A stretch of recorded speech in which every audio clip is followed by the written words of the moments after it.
Manganui is my river, and Taranaki is my mauna, my mountain, and Kaimata is my tūranga waiwai, the place where my soul is, I suppose I could say. I'm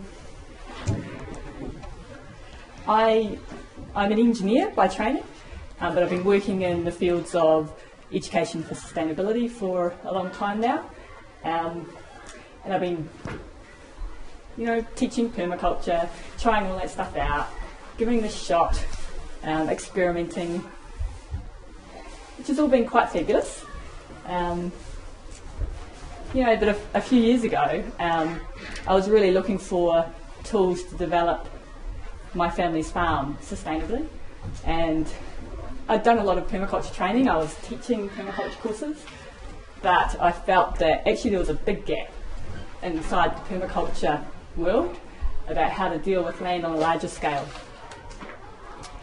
And so that led me on a bit of a journey. I didn't have to look very far, luckily.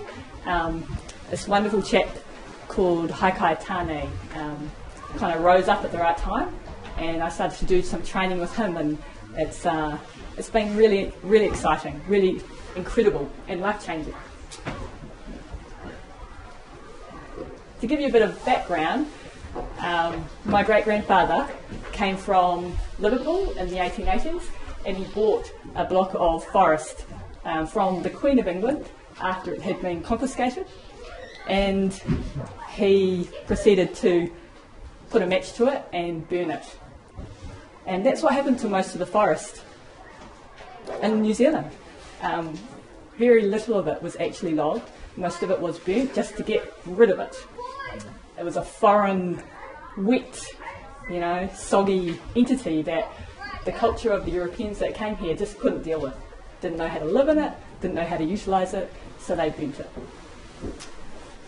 After burning it, my great-grandfather dug the drains, then put on sheep first, and then dairy cows. And then my grandfather did the same. He's a dairy farmer. My father, on the same piece of land, was also a dairy farmer, and I grew up on that farm. And my children grew up on that farm as well.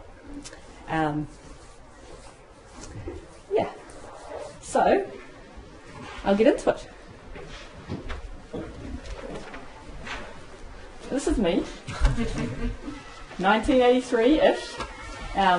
This is me drenched in the dominant cultural paradigm of New Zealand. It's pastoralism, if you haven't noticed. And really appropriately, I'm standing in a drained wetland right next to a dead spring. I think I won like a yellow ribbon for that calf. It's pretty good. In 2009, I travelled in China with these two characters. And so this is Haikai Tāne, and this is Selena, who was our guide for that trip. She's a local village girl who's been successful in the big city, and she knows how to dress. You wouldn't guess it from that photo, but we went there to study the traditional ancient farming systems and woodshed management of China. But we had a few nights out on the town as well. But during that month, Haikai, he strove to shatter my cultural identity. So his intent was to lift the cultural veils covering my eyes so that I would see.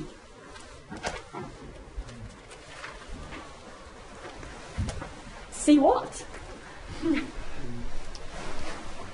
So this is back in New Zealand. See how the culture here in New Zealand, how pastoralism permeates everything.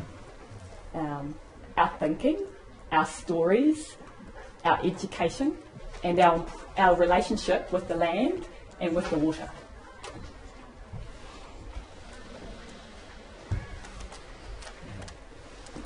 This is a part of my family's dairy farm.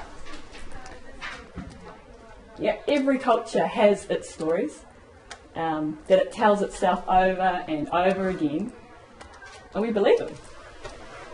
So what are some of the stories of our culture that we accept as true, but are actually a load of cultural bunkum.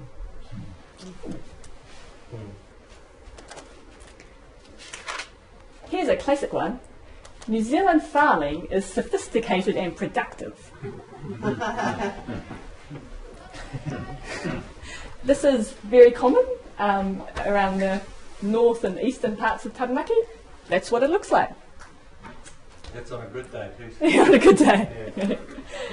So consider that this is primitive farming, where just one crop, pasture, is grown across the whole watershed, from the tops of the hills and the ridges, and down into the wetlands, on the floodplains, everywhere. So per hectare, this farming produces less than 1 tonne of food or fibre per year, while eroding the land, draining wetlands, or destroying wetlands, and actually drying out the entire landscape. Now compare this previous photo. Very similar landscapes. Very similar. Now this landscape is in Fujian, in a part of China. This is a very sophisticated matrix of crops. It's grown across different habitats here. So down here in the wetlands, you've got rice and fish and heaps of other stuff. Those are the two main crops. Frogs, crustaceans, snakes, all sorts of stuff. So they're grown down there in the wetland. While up on the hills, there's fruit, vegetables, nuts, lots of medicinal crops, fungi, and a lot of forestry as well. So per hectare, this produces 20 to 40 tonnes of food and fibre per hectare. This one here, 2 if you're lucky. 20 to 40 tonnes.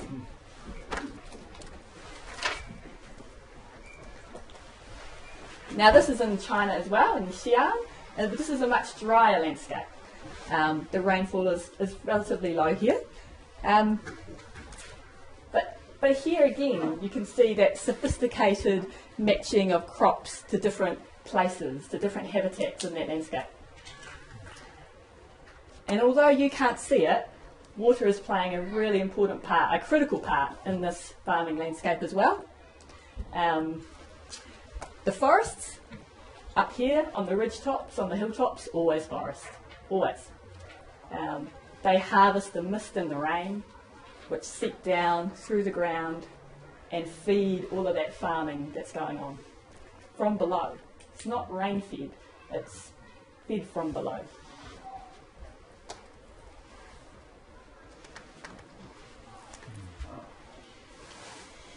How is this for beauty and sophistication? This is gorgeous. Now I have to say, I haven't been here, and in fact I stole this photo off Finn, so if he's here I apologise. But it's just such a great illustration. In this culture here, wetlands are highly valued as, you know, the most valuable part of the landscape, in great contrast to how in New Zealand they're seen, because you can grow more food in a wetland than you can in any other part of the landscape. So here in the south of China, they expand, they spread the wetlands up the sides of the mountains. And they're not irrigated. Where does the water come from?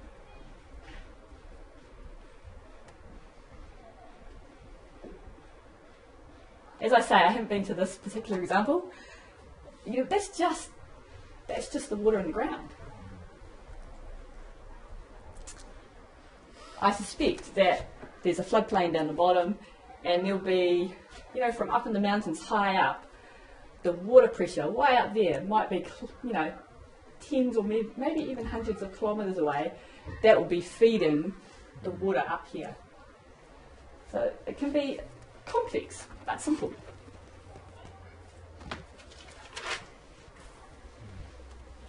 Oh, sorry. So these are a few more photos just to kind of give you a bit of a flavour of some of the different styles and looks of terraquaculture farming throughout China where I visited. This is perennial rice in a really steep valley with tree crops all around. This is back in Xi'an. The persimmons were loaded while I was there. It was beautiful. Very steep country, beautifully productive landscape. So up here were a hawthorn berry that's very common in this area. Big berry like this, which they put on a big stick and they dip it in toffee. It's good for the stomach. This is corn and beans, has just been harvested. It was intercropped through here. But at the same time, they're transitioning this from a cropping area to tree crops. So young walnuts. You can sort of just see them in this photo. So, you know, they're triple cropping already. Very efficient, detailed use of land, which is one of the ways that they, you know, get 20 to 40 tonnes per hectare. I have to say this landscape isn't that productive. It's more in the realm of around 15 tonnes of food per hectare. Still a lot better than one, which is what we commonly do.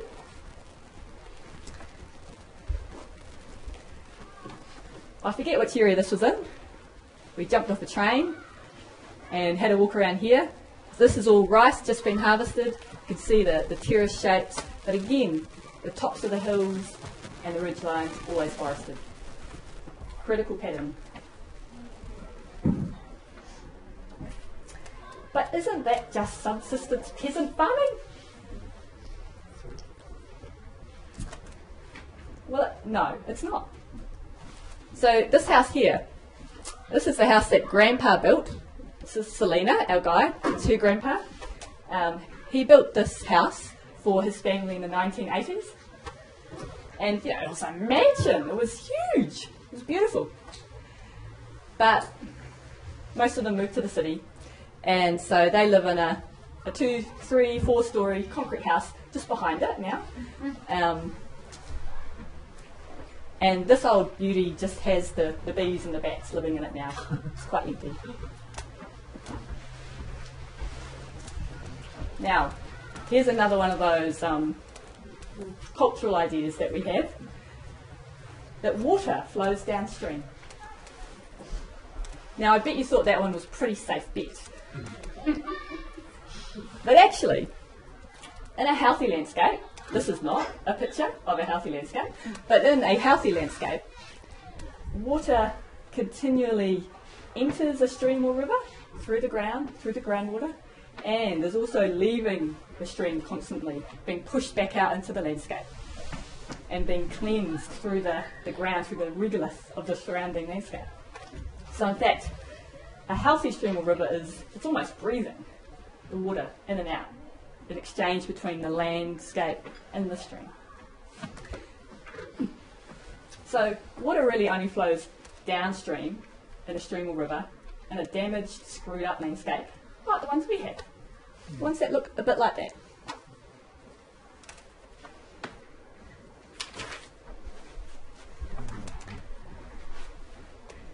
So another kind of, maybe not you guys so much, but I think most Kiwis, probably most Australians would agree that we understand pretty much how the world works.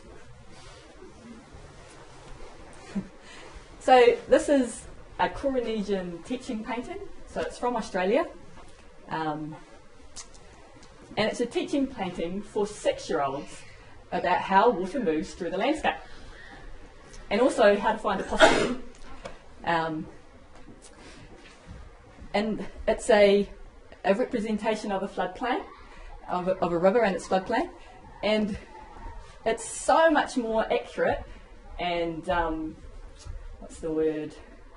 advanced than anything that I learned during my 4 years at university studying rivers. This is for 6-year-olds. It's fabulous.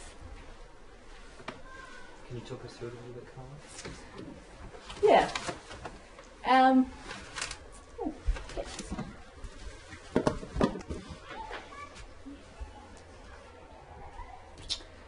So the river is flowing this way. Yeah. And each of these kind of round areas represents a headland where the landscape comes together and squeezes the river together. They're usually, most rivers, if they're in a healthy landscape, they don't just have one channel. They have multiple channels, stable channels. And so all of these are representing the multiple channels that go out into the floodplain, come back where the headland is and back out again.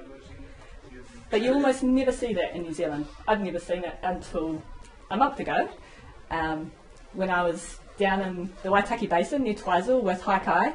We were doing some more training, and we were on the Twizel River, which is quite degraded and screwed up. But we found the old channels, like the riverbed, the main one channel. It's only got one channel now, and it's degraded down and eroded and entrenched, sort of about, vertical walls about that high. But we found these old channels, the old riverbeds that used to operate before this whole area was burnt and engrazed. And that was so exciting for me to actually see this in real life. It was cool. Good. Now this is a cave etching in the South Island. And a colleague of mine took this to a temple in China and they interpreted it for him. And they said, oh, through interpreters, this is a fierce tiger mountain, and this is a dragon river, and a dragon turtle lake, and they interpreted this whole thing. This is a close-up of the dragon turtle lake, and it turns out that this is a map of a watershed. It's Mount Cook Aoraki, the fierce tiger mountain, the Tasman River is the Dragon River, and Lake Pukaki, the Dragon Turtle Lake. And it contains information about the alpine fault in it. In fact, the people who interpreted the map for him were very concerned. Oh my goodness, this is, there's something not right here. Terrible challenges in this watershed. So, this isn't the only watershed map of the South Island. There are others have been found, and I guess we can assume that many or most of the major watersheds of the South Island were mapped 4,000 years ago. A long time ago. And the descendants of those watershed mappers, back in China, they learned many lessons about land, about water, productivity, sustainability over thousands of years of their civilization. And a lot of that cultural wisdom that they've gained over thousands of years of living in the same place is embodied in their art.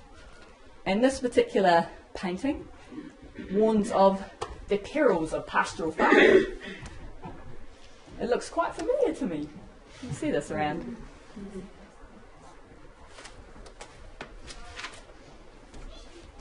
Now, in contrast, this painting teaches the patterns of sophisticated, productive land use that support a really thriving community. This painting means a lot to me because when I saw this painting before I went to China, I went, like I got it when I saw this. It's lovely. So each one of these is a habitat in that landscape to which there is a perfect crop to grow there.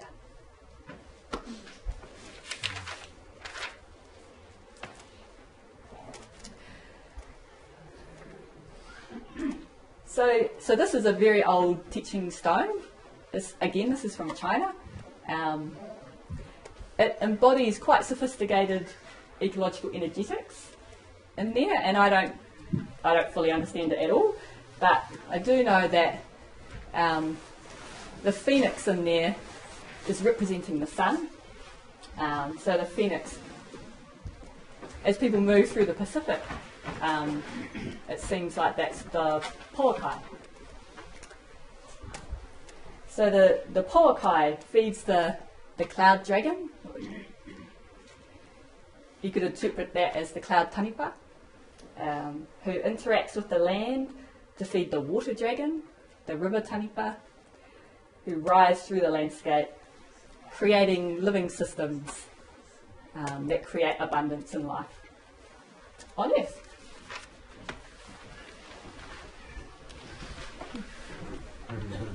So what are some of the stories that feed and support the culture of New Zealand, the pastoral culture?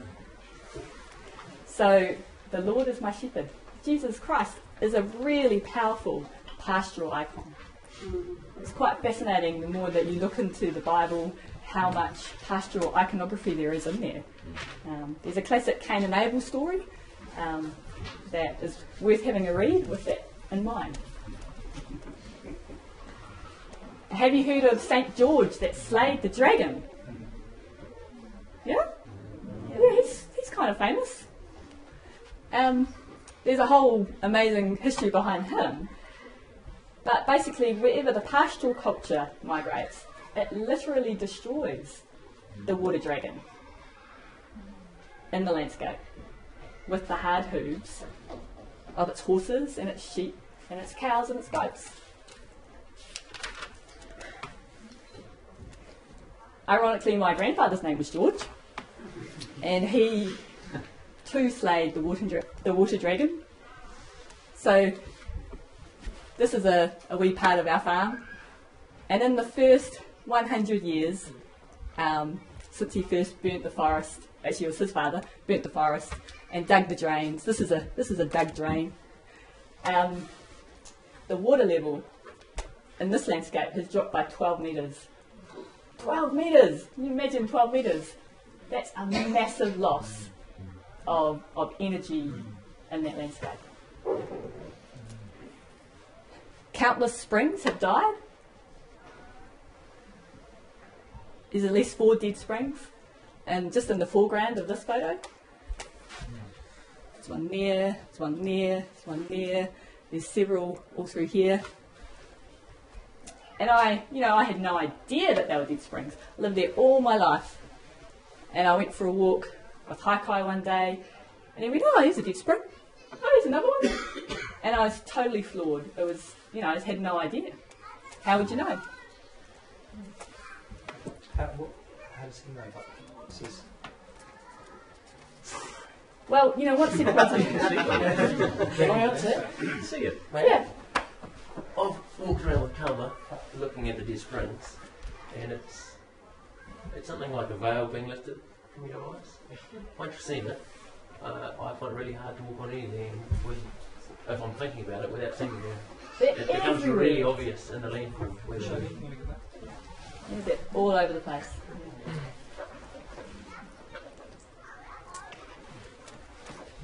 So I was inspired and delighted by the water dragon during my visit to China.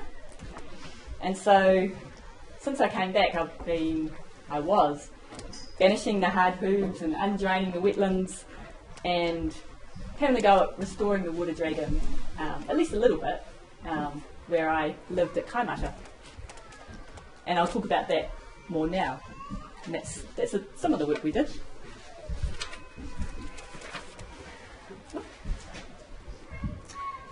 So, Terraquaculture, it's not something that you can read a book about. In fact, there is no book. There's no book. You can't learn it by doing a course. I mean, it might start you in the right direction, but, you've got to learn it by doing it. And so this is kind of something that we've put together that, so far, we think is the best way to learn it and do it. So practicing mapping the habitats in the landscape. We have to do it a lot because we're not good at this. Restoring the healthy watershed processes. And we'll talk about that in a little bit. You've got to wait for a while. You've got to wait for the watershed to rehydrate because we've drained the crap out of them. So we've got to wait for it to come back. And we've got to trial crops in different habitats. Got to work out, here's a habitat. What's the perfect crop for that place? Experimenting with terracing, something that's not done much in New Zealand at all. And all that time, observe how the water is moving and pulsing through the landscape. So habitat mapping. So this is a bit of our farm. That's where I used to live there. And that's just kind of someone's rough habitat map. It's probably not very good, but you know, it's probably a good first stab.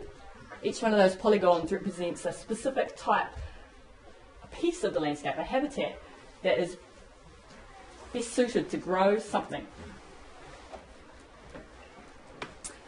So it's got, don't get confused about zones. This has got nothing to do with zones. In fact, I believe, and I'm not the only one, that once you get out of a quarter-acre section, zones are next to useless as a design tool, not relevant.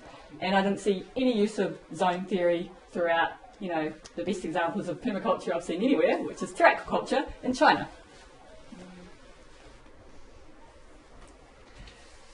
So, getting into restoring the watershed process. So, this is our place again. The first thing we did was we got rid of any hard-hoof animals, free-range ones. And we planted forests on the hilltops and the ridgelines. And you want to locate your people and your animal housing high in the landscape, probably not at the very top, but just below, because you know that's your nutrient source, right? You want to pulse those nutrients and often the water that comes out of there too, grey water, black water, whatever, wash water. You're going to pulse those to the habitats that are downhill.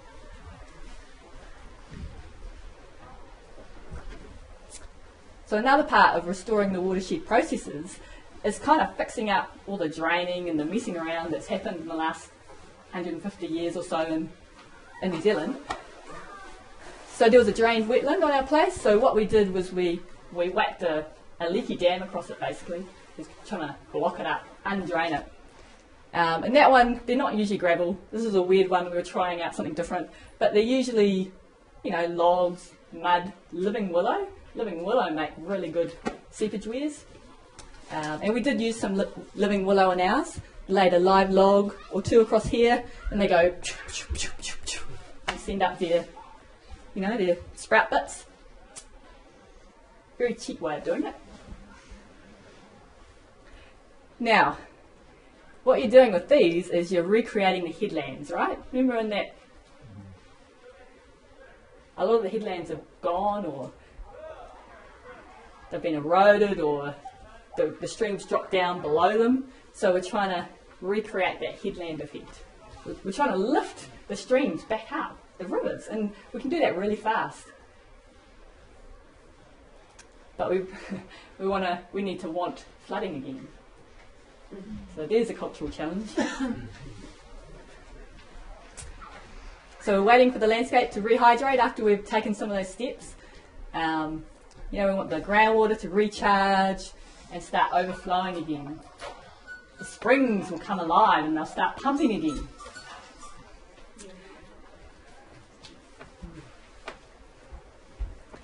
So one of the next phases is to trial crops in different habitats without using irrigation, because that would be cheating. I did use some, you know, when I was sowing or transplanting, but after that, nothing. So this was our first attempt at a rice paddy in inland Taranaki. Can't say that it was very successful, but that's very likely just because we have no idea what we're doing. I don't think it's that rice can't be grown here. I think it's just, you know, we don't know how to do it. I did it again this year and it was markedly better, but still not successful.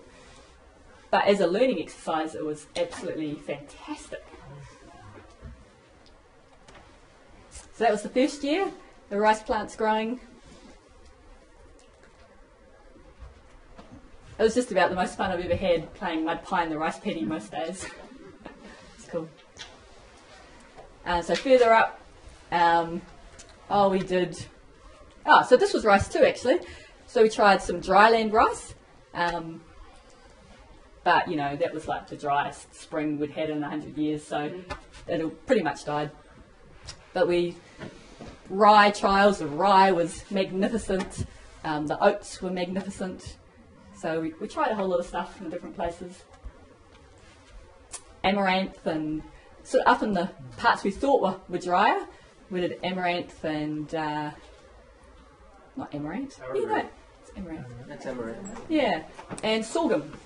That's not corn, that's sorghum. Chestnuts, well, you know, we'd planted them already, but we started to notice, oh, how happy is that tree? Is it in the right place? The thing, of course, that totally complicates all of this trialling of crops is that our landscape hadn't recharged yet.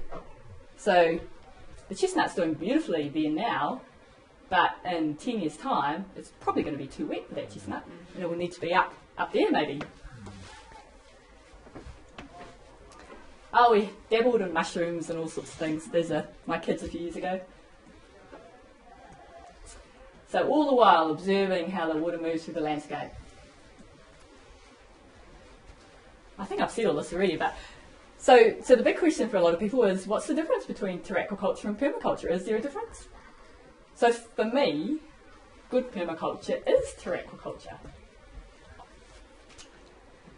From what I've seen, terraquaculture